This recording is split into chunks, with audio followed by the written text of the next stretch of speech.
أعوذ بالله من الشيطان الرجيم.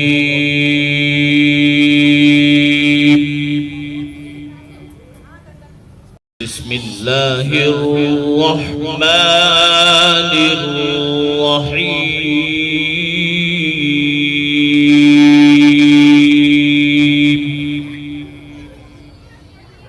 2 سال ہو گئے جی، لگتا ہے خطرناک بندش ہے، روزی روٹی نہیں مل رہی. اب بتاؤ، اللہ جس کو نہیں دے گا اس کو کون دے گا، اور جس کو اللہ دے گا اسے کون چھین لے گا.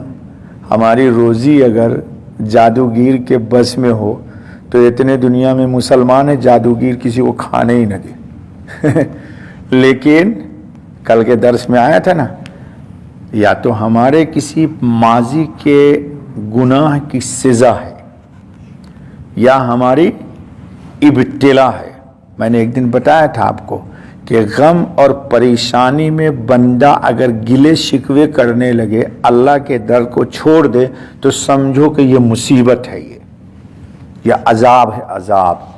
لیکن احوال آیا تو بندہ اللہ کی طرف رجوع ہوتا ہے، گر گراتا ہے، بل بلاتا ہے، نماز قطعاً نہیں چھوڑتا، جتنی بلائیں آتی ہے اتنے ہی بل بلاتا ہے اللہ کے سامنے. سمجھو کہ یہ آپ پر رحمت ہے، اللہ آپ کو چیزوں سے کاٹ کے اپنی ذات سے جوڑنا چاہتی ہے. لیکن یہ راز لوگ نہیں سمجھتے جی. لوگ سمجھتے صرف پراٹھا کھائیے، بریانیاں اڑائیے اور بیل باٹم پہنیے، برانڈڈ جوتا پہنیے، اللہ بہت خوش ہے. اگر ایسا ہوتا تو حضور اکرم 2 مہینہ تک بھوکے ہی نہ رہتے جی.